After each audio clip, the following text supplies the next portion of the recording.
Olá, boa tarde e bem-vindos ao programa Nossa Fé, Nossa Vida, que é transmitido aos domingos por intermédio do canal 49 às 7 horas da tarde e é repetido às terças-feiras às 10 horas da noite. Ou então pode ser visto na internet a qualquer hora do dia ou da noite e em qualquer lugar do mundo, desde que tenham um serviço de internet. Bem-vindos! Eu sou o diácono João Sousa, de Hanford, fazendo o programa juntamente com o Padre Manuel Sousa, de Turlock. Boa tarde, Padre Manuel, como é que está? Está bom? Boa tarde, olha, com muita alegria que aqui me encontro para conversarmos um bocadinho sobre a Palavra de Deus e sobre a nossa vida e a nossa fé, não é? Sim, o Padre Manuel é um grande missionário. Drivou 2 horas para vir falar aqui com a gente, ou quase 2 horas. Obrigado por isso. Pois, não é muito difícil porque o carro é que puxa, não é? Também puxa para a carteira, a gasolina e outras coisas assim. Muito bem, então estamos a chegar ao fim do mês, já hoje é 21 de junho. O que é que o Padre Manuel tem feito ultimamente? Algumas coisas interessantes. Pois olha, eu tive a graça de visitar a EWTN, a televisão católica americana. Não me diga que a paróquia Turlock vai comprar a EWTN. Irondale, em Alabama. All right. E olha que eu achei mesmo que eles lá falavam mesmo como no sul do país, Alabama. Com o sotaque da Alabama. Foi uma experiência muito agradável. Estivemos com o padre Joseph Mary, sei quem é. Que celebra muitas vezes a missa e outras coisas. Tem um programa chamado Church Universal. O meu irmão Jorge e a Noélia Sousa são o casal supra-regional, isto é, nacional americano.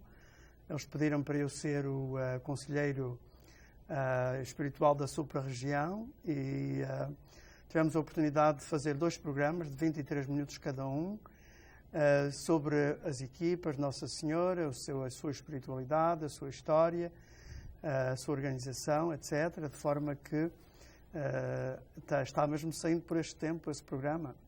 Muito bom. E devem passar várias vezes, porque eles vão correndo os programas várias vezes, só então a gente vai poder ver, é?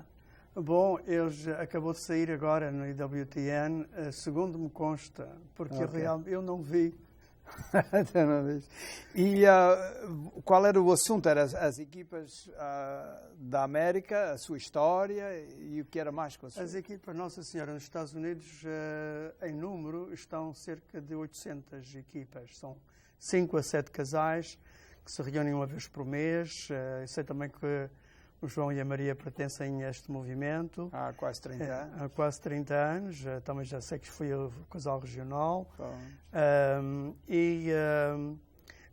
Entre nós também está espalhado aqui por muitos lugares, como sabem, talvez.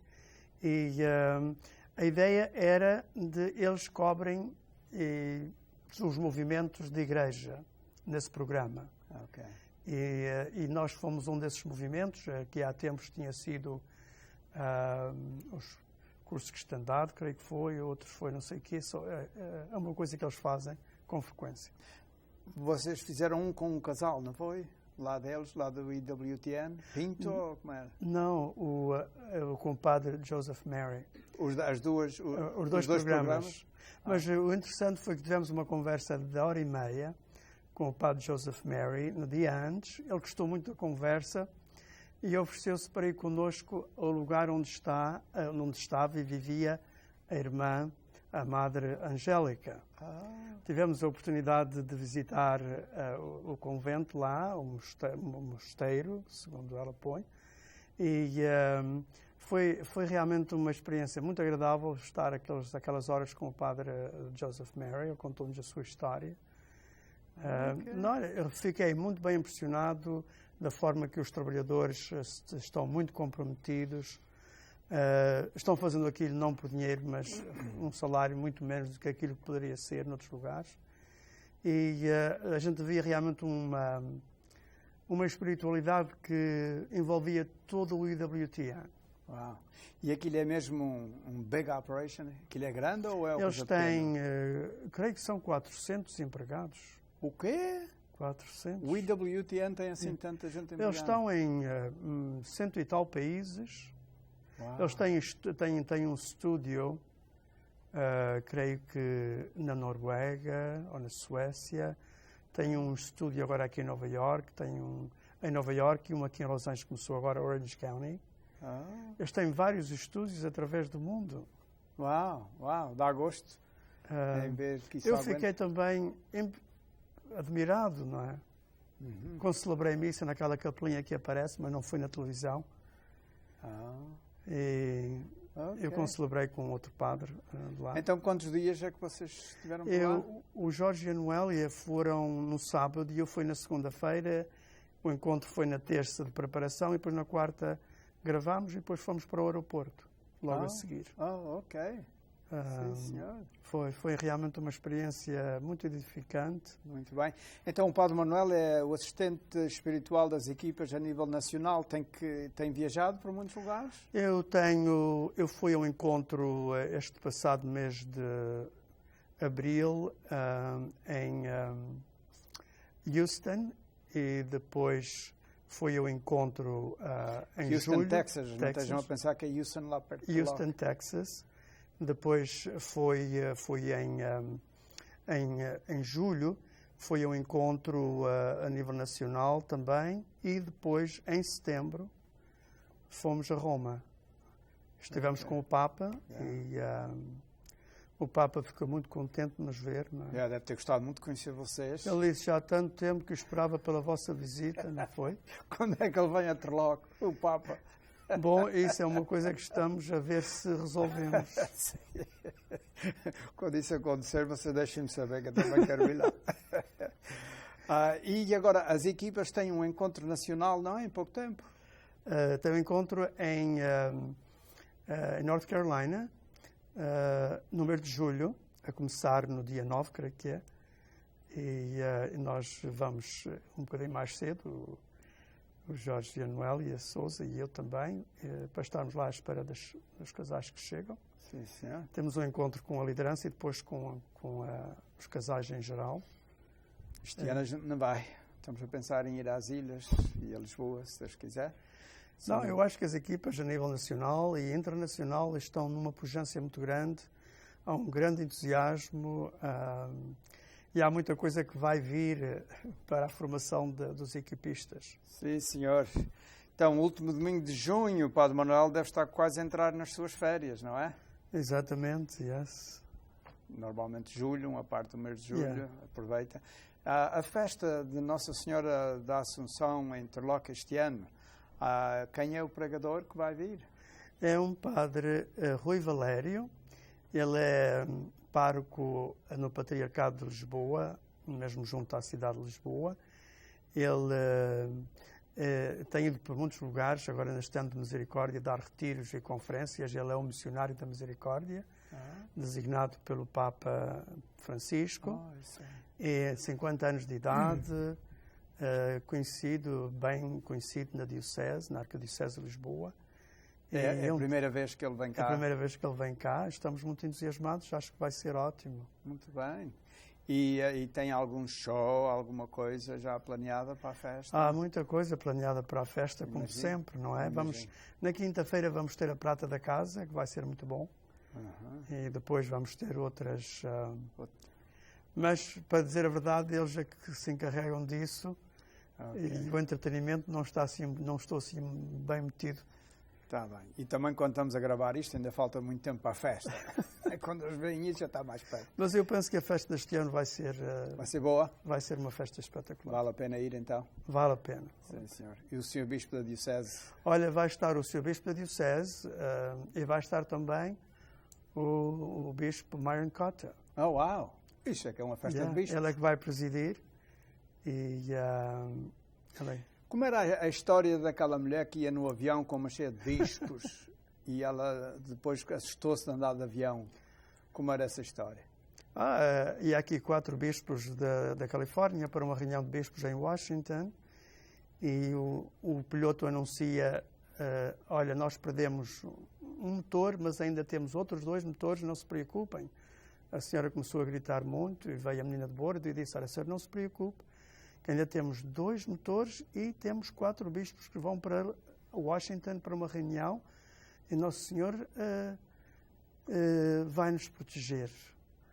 E a senhora disse, pois é, mas eu preferia ter menos um bispo e mais um motor. Ok, muito bem. Muito bem. Isto já está quase a meio, mas talvez dá tempo de ler a primeira leitura. Vamos então à primeira leitura da missa de hoje. Leitura do Livro dos Reis. Naqueles dias disse o Senhor a Elias, ungirás Eliseu, filho de Safate, de Abel-Meola, como profeta em teu lugar.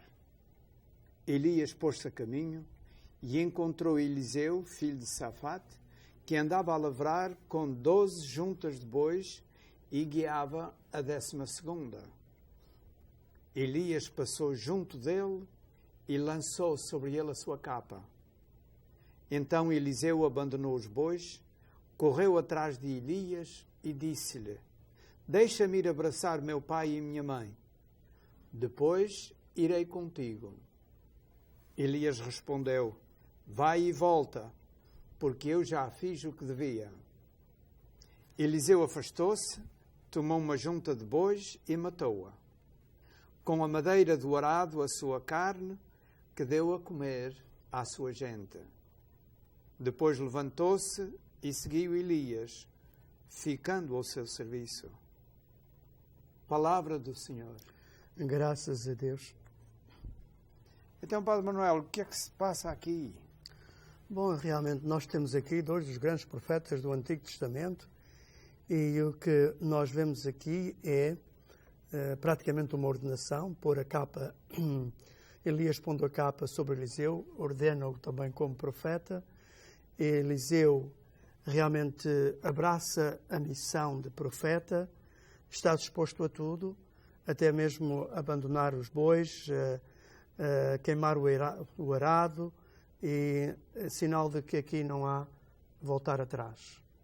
É realmente uma decisão forte, é uma decisão firme, é uma decisão que olha para a frente, olha para Deus, para a sua vontade e realmente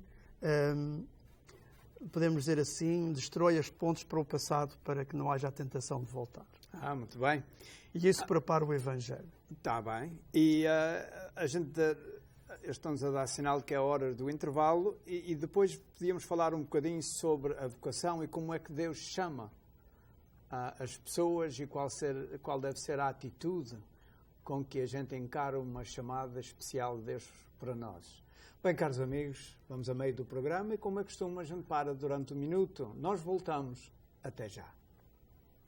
KNXT TV is proud to say thank you to all its viewers who have given their support for over 25 years. And only through your support is KNXT able to provide spiritual and informative programming.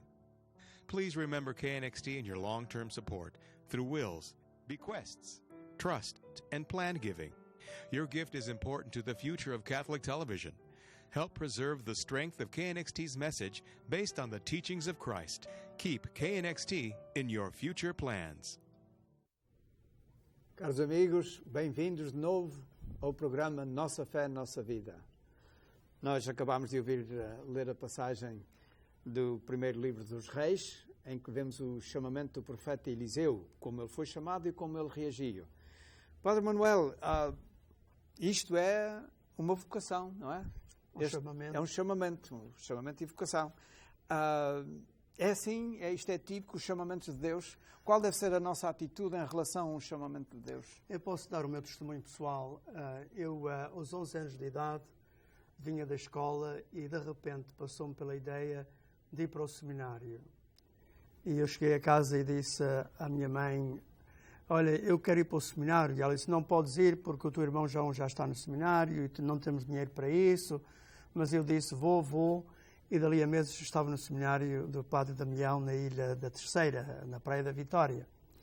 Depois vim para a América aos 15 anos e esqueci-me um bocadinho com aquela transição toda. Fiquei assim um bocadinho confundido, mas aos 20 anos tive um chamamento de um momento para o outro. O meu irmão Jorge disse-me, eu estou a pensar em ir para o seminário, e naquele momento eu disse, eu vou contigo. Foi uma decisão feita num segundo, numa segunda vez, Mas logo que eu vi aquelas palavras, imediatamente eu senti uma emoção enorme e eu vou para a frente, eu vou contigo. E foi uma decisão... Ninguém te deitou uma capa por cima? Ninguém me deitou uma capa por cima, só mais tarde as mãos do bispo. Mas devo dizer, esta decisão que eu fiz foi tão profunda que no seminário, alguns dos professores saíram do seminário, alguns dos padres saíram do sacerdócio e havia uma confusão muito grande naqueles anos 70, mas isso nunca me fez duvidar da minha vocação. A minha pobreza pessoal, assim, de dons e tudo, é que às vezes me faz perguntar, Senhor, mas será que eu tenho capacidade para isso? Mas... Como é que eles dizem em inglês? God does not call the qualified, but qualifies the called. E está tudo nas mãos de Deus. É a melhor maneira mesmo. Se não fosse... Eu entendo isto perfeitamente. Entendes isso? Então, qual deve ser a nossa atitude quando a gente nota que Deus faz um chamamento grande na nossa vida? Porque isto foi um chamamento grande que o profeta Eliseu recebeu. Ele podia ter dito, dá-me 3 meses, vou pensar. E, entretanto, aquilo ia se esquecendo. Não, eu acho que o Espírito de Deus, neste caso, como também no meu caso, acredito, foi uma certeza que veio de um momento para o outro, foi um entusiasmo, foi um deixar tudo. A ideia é o seguinte, sim, eu vou deixar muitas coisas para trás, mas a beleza do que está pela frente e a promessa, digamos, de uma aventura extraordinária com Deus, de um momento para o outro, toma posse de nós. E creio que foi o que aconteceu aqui. Isto não é às vezes o normal, porque há outras pessoas que vão mais devagar e depois chegam a uma conclusão e depois... Claro, e o normal, penso talvez até que seria assim, mas no meu caso... Cada chamada é diferente, não é? Cada chamada é diferente. No meu caso foi um bocadinho parecido com isto que está aqui. Muito bem. Vamos então a ver o Evangelho da missa de hoje, porque deve estar em relação com esta primeira leitura. Deve ser um chamamento de alguém. Vamos a ver. Padre Manuel quer ler o Evangelho? Evangelho de Nosso Senhor Jesus Cristo, segundo São Lucas. Aproximando-se o dia de Jesus ser levado deste mundo, ele tomou a decisão de se dirigir a Jerusalém e mandou mensageiros à sua frente. Estes puseram-se a caminho e entraram numa povoação de samaritanos, a fim de lhe prepararem hospedagem. Mas aquela gente não o quis receber, porque ia a caminho de Jerusalém. Vendo isto, os discípulos Tiago e João disseram a Jesus, Senhor, queres que mandemos descer fogo do céu que os destrua? Mas Jesus voltou-se e repreendeu-os. E seguiram para outra povoação. Pelo caminho, alguém disse a Jesus, seguir-te-ei para onde queres que fores. Jesus respondeu-lhe, as raposas têm as suas tocas, e as aves do céu os seus ninhos. Mas o Filho do Homem não tem onde reclinar a cabeça. Depois disse ao outro, segue-me. Ele respondeu, Senhor, deixa-me ir primeiro sepultar meu pai. Disse-lhe Jesus, deixa que os mortos sepultem os seus mortos. Tu vai anunciar o reino de Deus. Disse-lhe ainda outro, seguir-te-ei, Senhor, mas deixa-me ir primeiro despedir-me da minha família. Jesus respondeu-lhe, quem tiver lançado as mãos ao arado e olhar para trás, não serve para o reino de Deus. Palavra da salvação. Glória a vós, Senhor.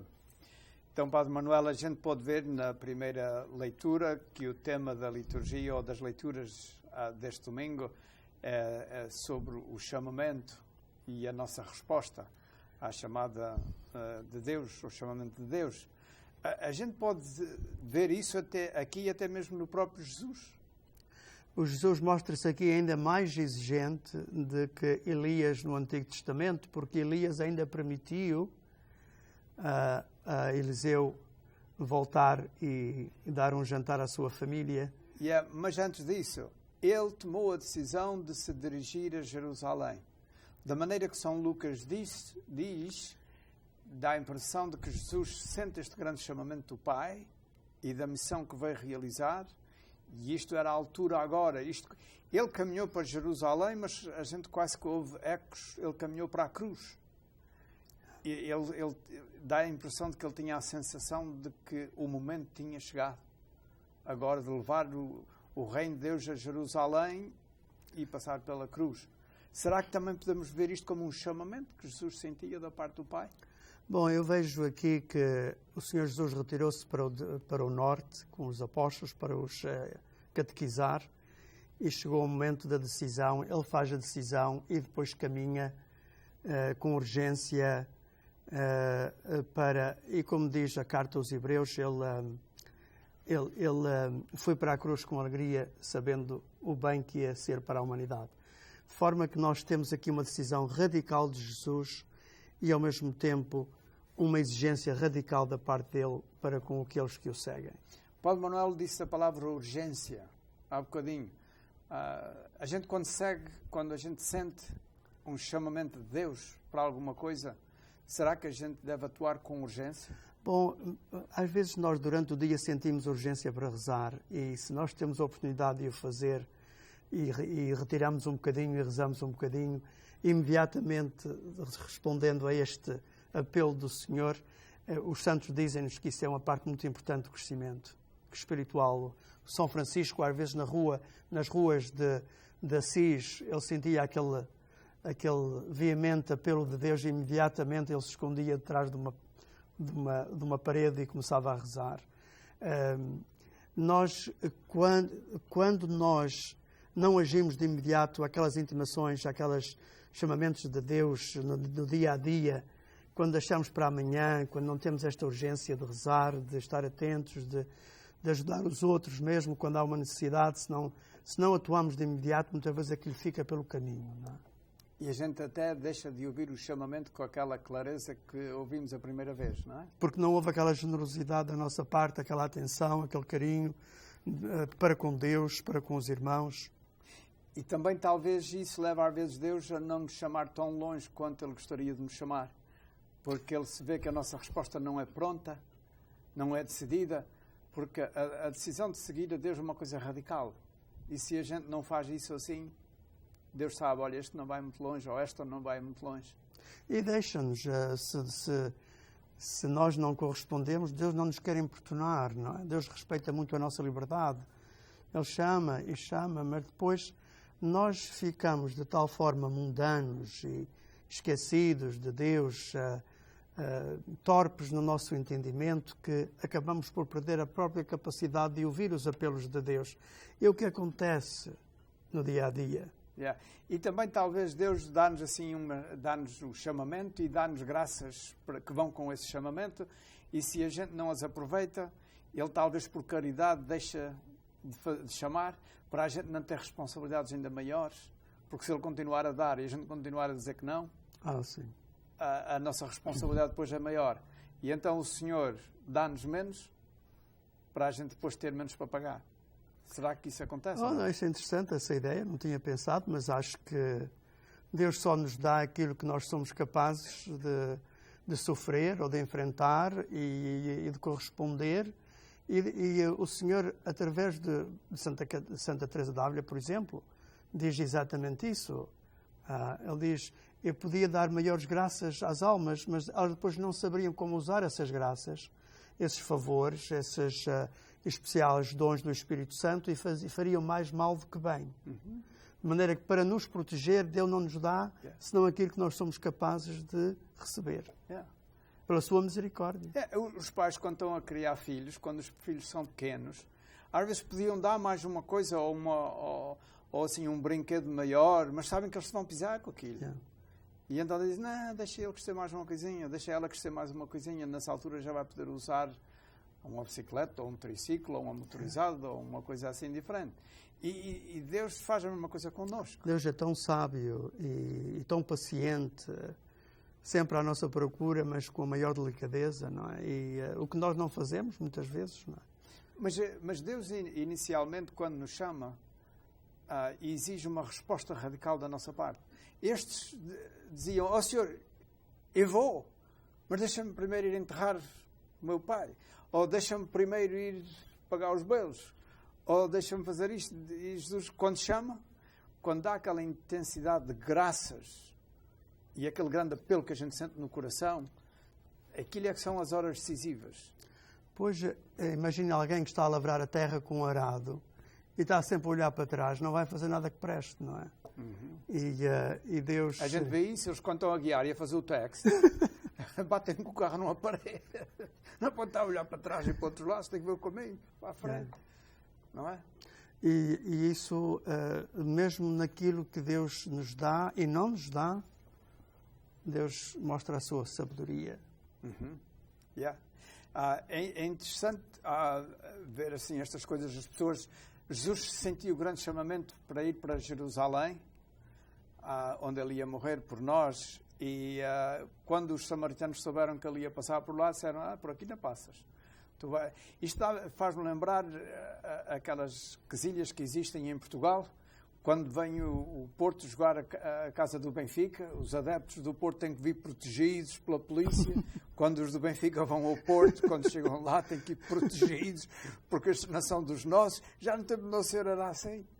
E eu acho graça à resposta do João e do Tiago. Senhor, queres que a gente mande vir fogo do céu e acabar com esta gente? Eles sentiam que tinham muito poder porque eram amigos de Jesus, mas não entendiam ainda a dinâmica, não é? Dos chamamentos de Deus. A gente tem só um minuto, diz uma coisa. A tolerância é realmente importante, não é? Às vezes nós vemos entre as festas pode haver rixas, às vezes nas associações portuguesas e não só, nas próprias paróquias, como disse, dioceses. Esta ideia de procurar o positivo nos outros, de não nos deixarmos levar com coisas que não valem nada, quantas vezes as pessoas ficam mal por coisas que não valem nada. Ter aquela compreensão que Jesus teve com os samaritanos, em vez de os forçar, em vez de os atacar, em vez de... porque ele próprio escolheu para ir através daquilo. Ele podia ir para outro lugar, mas Jesus escolheu por ir por ali, com aquela esperança de que eles ainda se convertessem à última da hora. E Jesus tomou esse risco. Bem, caros amigos, acabou-se-nos o tempo. A liturgia de hoje leva-nos a considerar os chamamentos que Deus nos faz ao longo da nossa vida. Há ocasiões grandes de uma intensidade de graça em que Deus nos pede muita generosidade. Quando isso acontece, sejamos generosos, porque o Senhor tem outras graças para nos dar. Obrigado pela vossa atenção, boa noite e adeus.